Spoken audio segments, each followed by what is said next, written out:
우리에게 주신 하나님 말씀은 요한복음 1장 1절에서 14절 말씀입니다. 요한복음 1장 1절에서 14절 말씀 다 같이 합독하도록 하겠습니다. 태초에 말씀이 계시니라. 이 말씀이 하나님과 함께 계셨으니 이 말씀은 곧 하나님이시니라. 그가 태초에 하나님과 함께 계셨고 만물이 그로 말미암아 지은 바 되었으니 지은 것이 하나도 그가 없이는 된 것이 없느니라.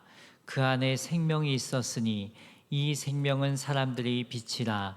빛이 어둠에 비치되 어둠이 깨닫지 못하더라. 하나님께로부터 보내심을 받은 사람이 있으니 그의 이름은 요한이라. 그가 증언하러 왔으니 곧 빛에 대하여 증언하고 모든 사람이 자기로 말미암아 믿게 하려 함이라. 그는 이 빛이 아니요 이 빛에 대하여 증언하러 온 자라.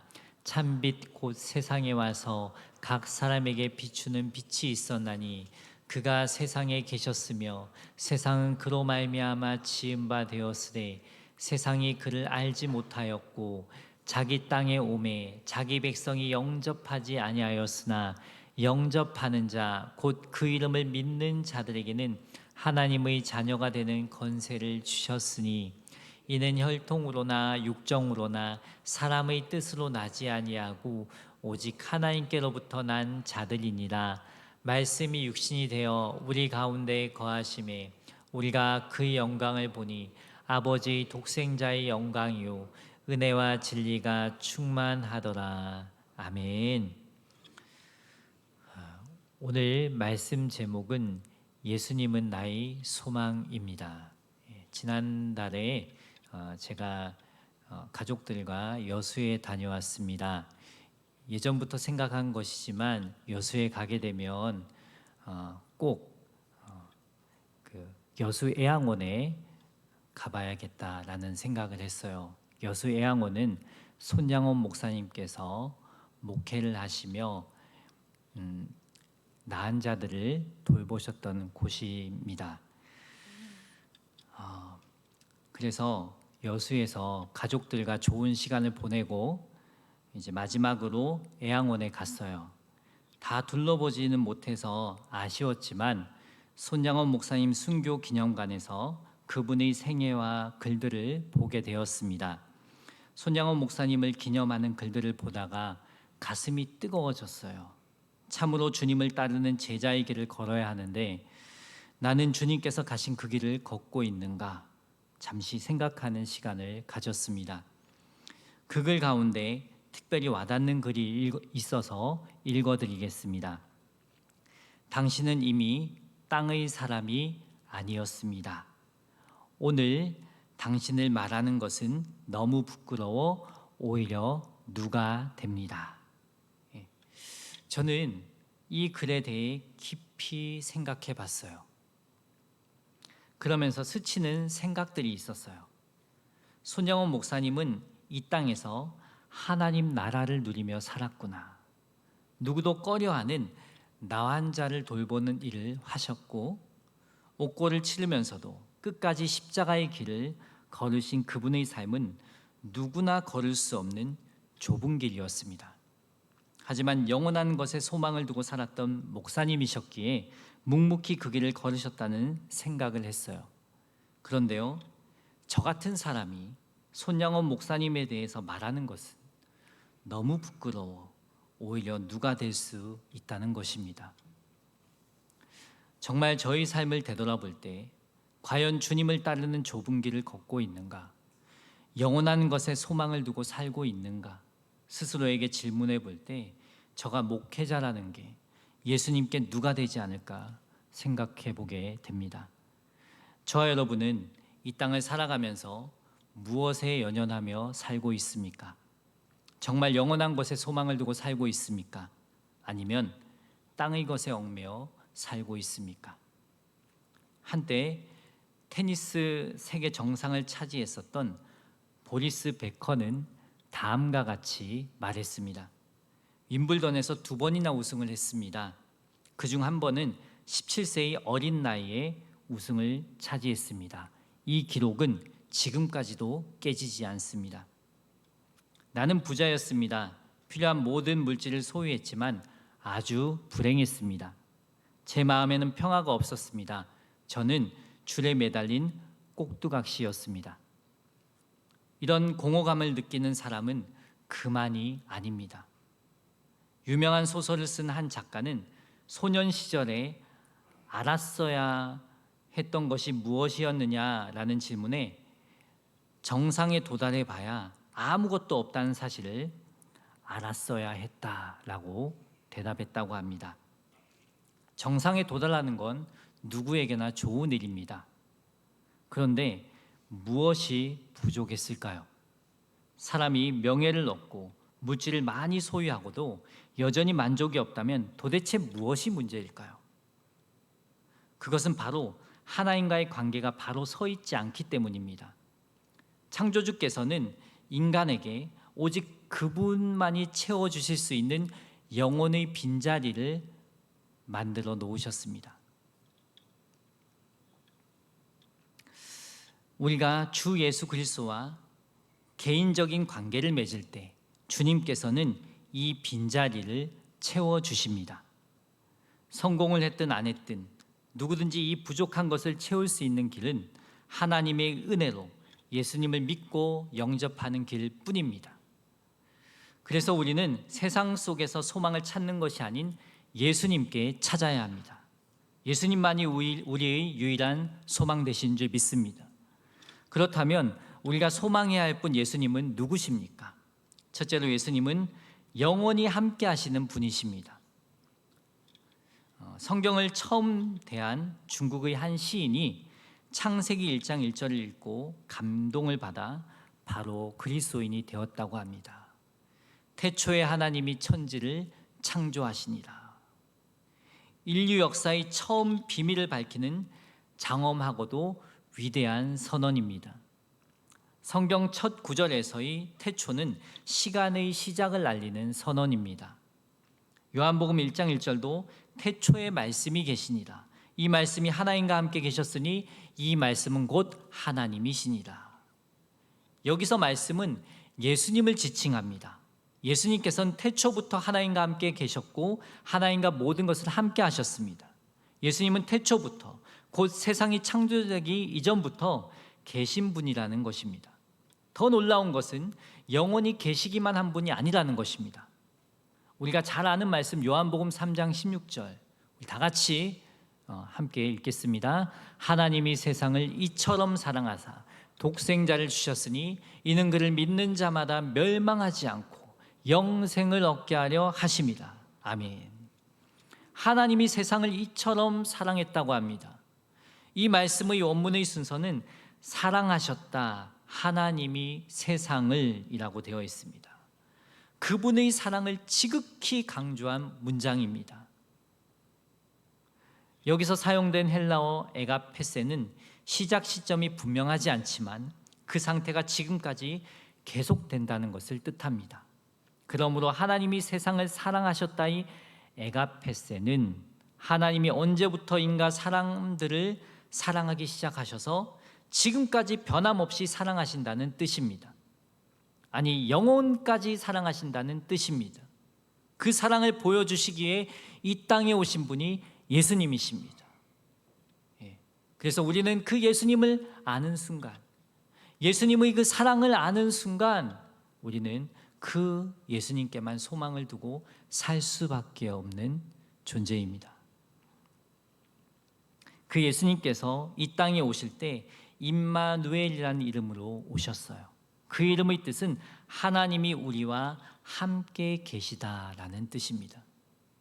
그리고 제자들에게 주님의 증인된 삶을 살라고 하시면서 마지막으로 하신 말씀이 마태복음 28장 20절에 볼지어다 내가 세상 끝날까지 너희와 항상 함께 하겠다고 하셨어요. 이 약속의 말씀들은 우리에게 참된 소망을 줍니다. 예수님께서 나와 함께 하신다는 약속은 실제로 우리의 삶의 많은 부분을 변화시키기에 충분하기 때문입니다. 나를 사랑하시는 주님께서 영원히 나와 함께 하신다는 사실 자체는 나에게 큰 안정감을 줍니다. 또한 나와 함께 하시는 예수님 안에서 우리는 예수님을 닮아가는 성숙의 길을 걷게 됩니다. 과거에는 인생의 어떤 문제가 찾아올 때 내가 해결해 보려고 발버둥 쳤지만 이제 나와 함께 하시는 예수님을 믿기에 그 문제를 통해 함께 하나님께서 하실 일이 무엇일까 생각하게 됩니다. 그리고 그런 과정을 통해 나를 성숙시켜 가시는 주님의 은혜에 감사하게 됩니다. 이러한 삶이 곧 주님과 동행하는 삶입니다. 우리와 함께 하시는 주님 안에서 인생의 문제를 성숙의 기회로 삼으시길 예수님의 이름으로 축원합니다. 둘째로 예수님은 우리의 창조자 되십니다. 3절에 만물이 그로 말미암아 지은 바 되었으니 지은 것이 하나도 그가 없이는 된 것이 없느니라. 만물은 온 우주에 존재하는 모든 것을 말합니다. 모든 만물을 창조하신 분이 예수님이십니다. 지은 것이 하나도 그가 없이는 된 것이 없습니다. 예수님은 성부 하나님과 태초부터 함께 하셨고 창조 사역에 동참하셨습니다. 하나님의 아들 예수 그리스도는 단순히 인류의 위대한 스승이나 4대 성인의 한 사람이 아닙니다. 그의 본질에 있어서 창조자라는 선언입니다. 오늘 우리가 믿고 영접한 예수 그리스도는 본질에 있어서 만물의 창조자, 곧 나의 창조자이십니다. 그가 나를 지으신이라면 또한 나를 누구보다 잘 아시는 분이 아니겠습니까? 그래서 예수님은 우리의 소망 되십니다. 나의 마음, 나의 아픔, 나의 상처, 나의 과거, 현재, 미래까지도 아시는 분이십니다. 그분만이 우리의 근본적인 문제를 해결하실 수 있습니다.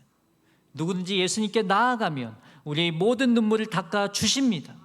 길이요 진리요 생명 되시는 예수님께서 우리를 구원의 길로 이끌어 주십니다. 이 시간 주님 앞으로 더 가까이 나아가는 은혜가 있길 간절히 소망합니다. 셋째로 예수님은 우리의 구원자 되십니다. 창조자가 구원자가 되어 우리 중에 오신 것입니다. 이 진리를 사도 요한은 창조자이신 그를 망각하고 사는 세상의 어둠 가운데 그가 빛으로 오셨다고 선언합니다. 어둠은 빛으로만 극복할 수 있습니다. 작은 불빛만 있어도요, 그 주변의 어둠이 물러갑니다. 만물에게 생명을 주시던 창조자가 친히 빛이 되어 이 땅에 오셨다는 것입니다. 요한복음 1장 4절 다 같이 읽겠습니다. 그 안에 생명이 있었으니 이 생명은 사람들의 빛이라. 미국 디트로이트에서 전설처럼 소개되던 한 이야기가 있습니다. 아마 들어보신 분들도 있을 것이라 생각합니다. 추운 겨울 한 자동차 정비사가 자기 차를 몰고 출근을 하던 중 차가 고장이 나서 길 옆에 세워두고 원인을 찾고 있었습니다. 그때 한 자동차가 다가와 서더니 한 신사가 내리며 무엇을 도와드릴까요? 하고 물었습니다. 그는 무슨 생각을 했을까요? 아마도 이 도시의 최고의 정비사인 나도 못 고치는 것을 누가 고치겠는가 하고 생각했을 것입니다. 신사는 미소를 지으며 자동차 캡을 열고 몇 군데를 만져보더니 시동을 걸어보라고 했습니다. 그런데 놀랍게도 시동이 걸리는 것이었습니다. 정비사는 깜짝 놀라며 도대체 당신은 누구이신지요? 라고 물었습니다. 그러자 신사는 명함 하나를 건네며 좋은 날 되십시오 하고는 떠났다고 합니다. 그 명함에는 헨리 포드라고 씌어 있었습니다. 바로 그 자동차를 만든 이였습니다. 자동차를 만든 이가 자동차를 가장 잘 고칠 수 있지 않겠습니까? 그것이 바로 창조주가 구원자가 되어 이 땅에 오신 이유입니다. 하나님의 아들 예수 그리스도가 어둠 속에 빛으로 오신 이유인 것입니다. 우리를 가장 잘 아시는 주님께서 우리 가운데 오셨습니다. 그것도 우리 인생의 근본적인 문제를 해결하시기 위해 구원자가 되셔서 오셨습니다. 우리는 창조자요 구원자로 오신 예수님을 믿고 사는 자들입니다. 그래서 예수님만이 우리의 유일한 소망이십니다.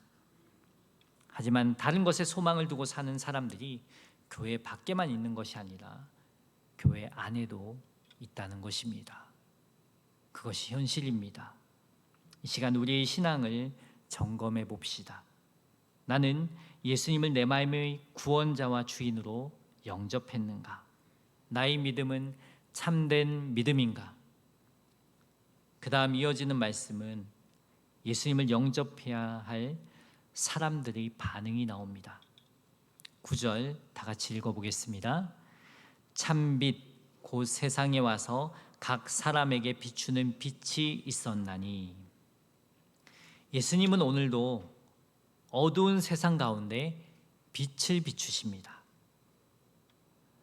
어두운 세상 가운데 방황하는 영혼들이 빛 앞에 나와 죄를 회개하고 예수님을 믿게 하기 위해서입니다. 그리고 예수님을 통해 진정한 삶의 의미와 목적을 밝히 알게 하시기 위해 빛을 비추시는 것입니다. 많은 사람들이 삶의 의미와 목적을 모르기 때문에 방황하는 것입니다. 우리의 삶의 의미와 목적을 아시는 분은 나를 창조하신 예수님이십니다. 우리의 인생은 예수님과 인격적인 관계를 맺고 있을 때에 삶의 의미와 목적을 알게 됩니다. 그렇다면 당연히 모든 사람이 예수님께로 나아가야 합니다. 그런데 사람들의 반응이 그렇지 않았습니다. 10절 그가 세상에 계셨으며 세상은 그로 말미암아 지은 바 되었으되 세상이 그를 알지 못하였고. 세상이 그를 알지 못하였다고 합니다. 여기서 알다는 지식적으로 아는 것을 뛰어넘어 관계를 통해 아는 것을 말합니다. 즉 예수님은 우리와 사랑의 관계를 맺기 위해 오셨는데 많은 사람들이 예수님을 거부했어요. 11절에 자기 땅에 오매 자기 백성이 영접하지 아니하였으나. 자기 땅, 자기 백성이란 이 땅과 백성의 주인은 예수님이라는 것입니다. 예수님께서 자기 땅, 자기 백성에게 오셨는데 사람들이 반응이 그렇지 않았다는 거예요. 주인 대신 예수님을 영접하지 않았어요.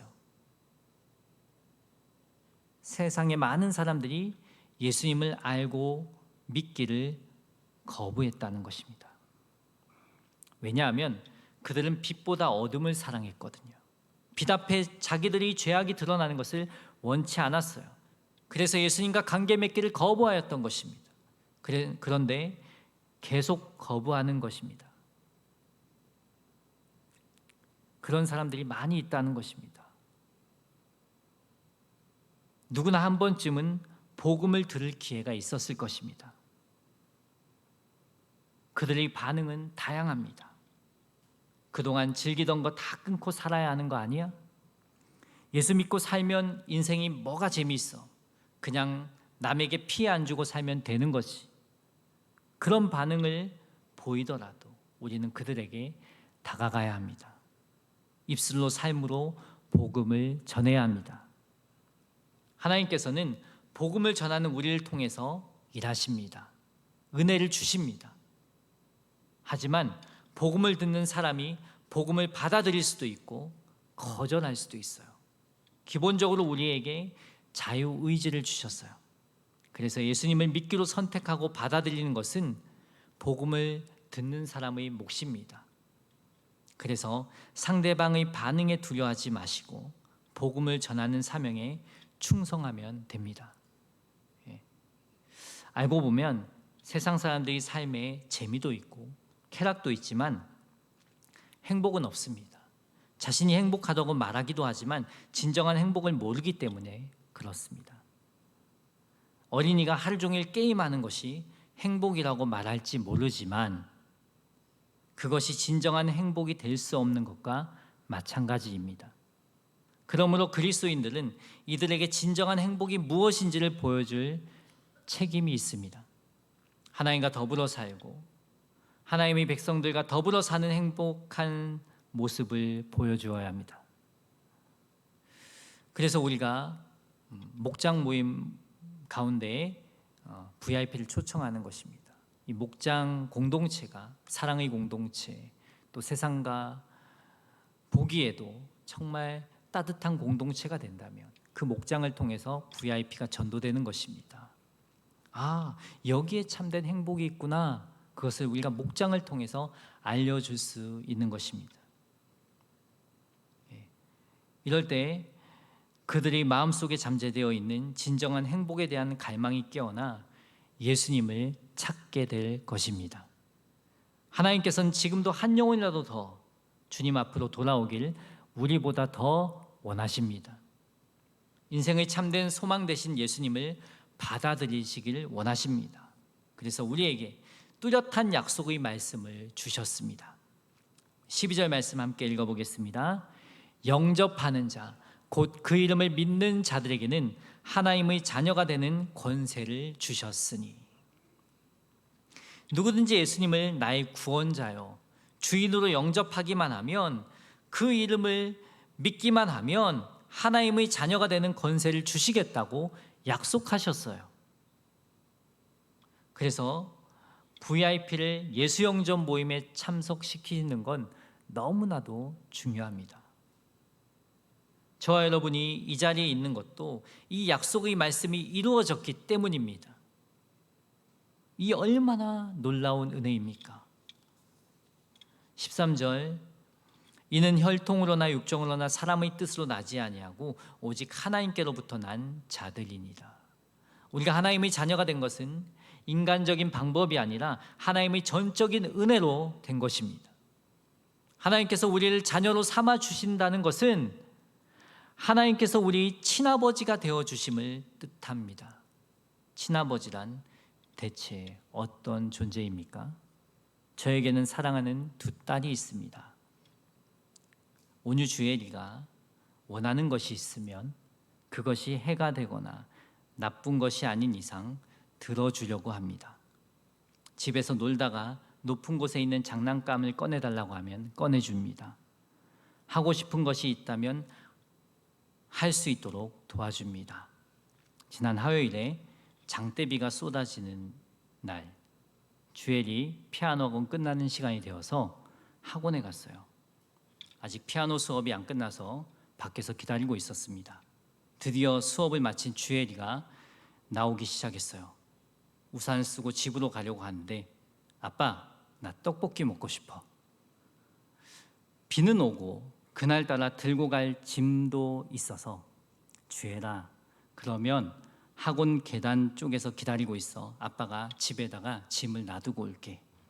그러고는 유치원 가방하고 짐을 집에 갖다 놓고 다시 학원에 와서 주엘을 데리고 얌얌으로 갔어요.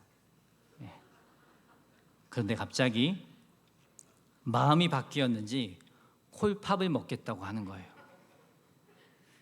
테이크아웃 하려고 하는데 굳이 얌얌해서 먹고 가겠다고 해서 먹는 거 봐주고 입에 묻은 거 닦아주고 남긴 거 먹어주고 사진도 찍고, 제가 아이를 위해 수고하고 시간을 들이는 것은 사랑하는 내 자녀이기 때문입니다. 내가 온유 주엘이의 친아버지이기 때문이죠. 자녀에 대한 저의 사랑이 이 정도인데 어찌 하나님 아버지의 사랑이 이만 못하겠습니까? 하나님께서는 당신의 자녀인 우리에게 죄의 용서와 구원, 참 생명과 영원한 천국, 그리고 진리 안에서의 새로운 삶을 주셨습니다. 그 모든 것을 우리에게 주시려고 자신의 독생자를 십자가의 제물로 삼으셨어요. 여러분, 내 자녀가 조금이라도 다치거나 위험한 행동을 하면 막잖아요. 또 다치면은 마음이 아프잖아요. 그런데 하나님께서는 하나밖에 없는 아들 예수님을 십자가에 온전히 내어 주셨어요.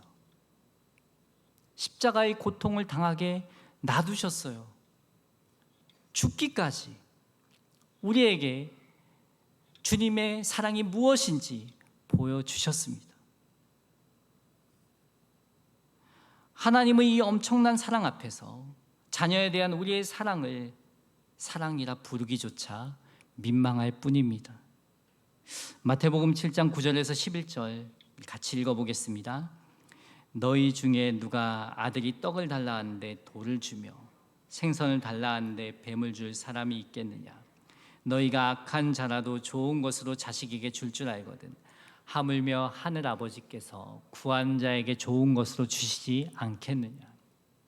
구한 자에게 아버지 나 이거 원해요 했을 때 좋은 것으로 주시지 않겠느냐? 하나님께서 주시는 것들이 때로는 내가 원하는 것이 아닐 수도 있습니다.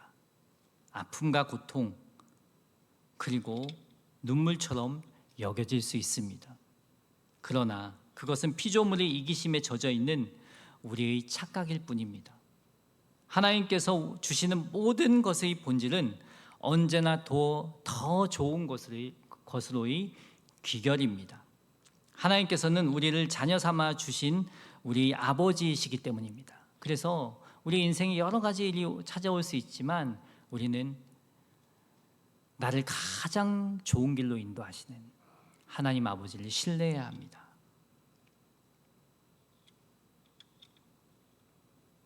그래서 예수님을 영접하고 하나님의 자녀가 된다는 것은 놀라운 은혜입니다. 평생 받을 복을 다 받은 것입니다. 여러분 가운데 부모로부터 사랑을 받지 못하고 자라온 분들도 있을 것입니다. 그럴지라도 하나님의 자녀가 되었다면 그동안의 모든 아픔, 상처도 하나님의 사랑으로 치유받을 수 있습니다. 그렇다면 하나님의 친자녀가 되기 위해 주님을 영접하고 그 이름을 믿는다는 것은 구체적으로 무엇을 뜻하겠습니까? 이제껏 내가 주인 되어 살아왔던 죄의 길에서 돌이켜 삶의 방향을 완전히 바꾸는 것입니다. 죄의 길로 갔던 인생이 주님을 바라보며 주님께서 걸으라고 하는 그 거룩한 길, 생명의 길을 향해서 가는 것입니다. 그것이 돌이킴입니다. 회개입니다.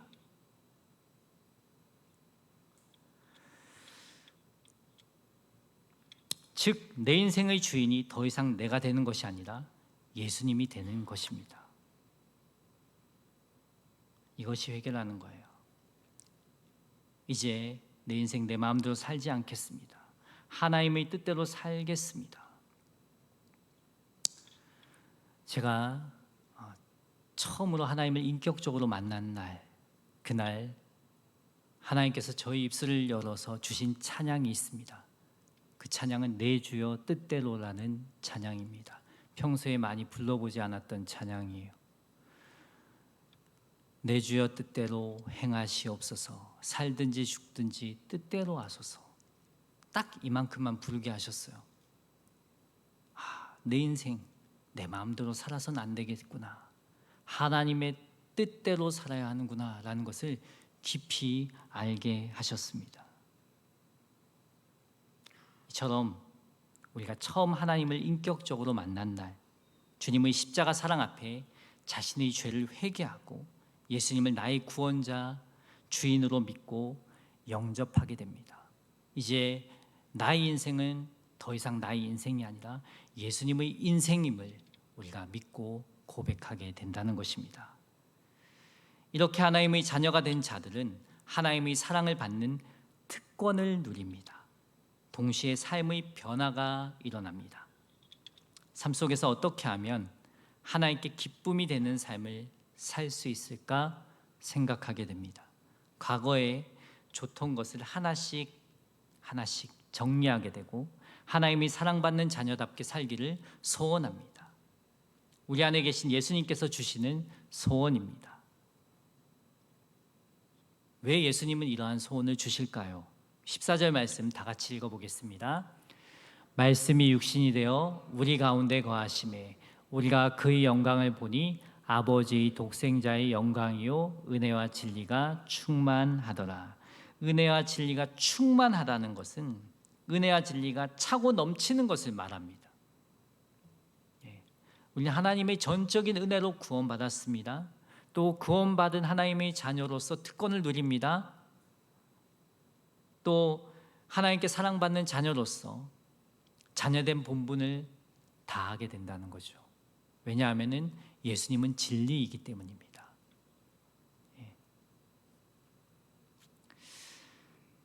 우리가 은혜의 진리 가운데 살기를 원한다면 예수님과 동행하는 삶을 살아야 합니다. 예수님은 영원히 우리와 함께 하십니다. 또한 예수님의 영이신 성령님 또한 진리의 영이십니다. 늘 진리 가운데 살 수 있도록 도와주십니다. 무엇이 하나님의 뜻인지 말씀으로 밝히 알게 하십니다. 우리가 예수님과 인격적인 관계를 맺고 날마다 말씀과 기도로 그분과 교제하면 은혜와 진리 가운데 사는 것은 선물입니다. 왜냐하면 날마다 우리 안에 주님 뜻대로 살고자 하는 소원을 주시기 때문입니다. 우리에게 소원을 주시고 행하게 하시는 예수님을 바라봅시다. 그분만이 우리의 유일한 소망 되십니다. 참 사랑의 통로 되십니다. 우리가 그분 안에 거할 때 우리의 열매 또한 아름답습니다. 약속의 말씀들은 주님과의 친밀한 관계 속에서 누리게 되고 열매로 이어질 것입니다. 오늘도 소망 되시는 예수님과 친밀한 관계를 맺고 살아가는 은혜가 있기를 예수님의 이름으로 축복합니다. 기도하겠습니다. 이 시간 침묵의 기도 시간입니다. 말씀을 듣다가 예수님을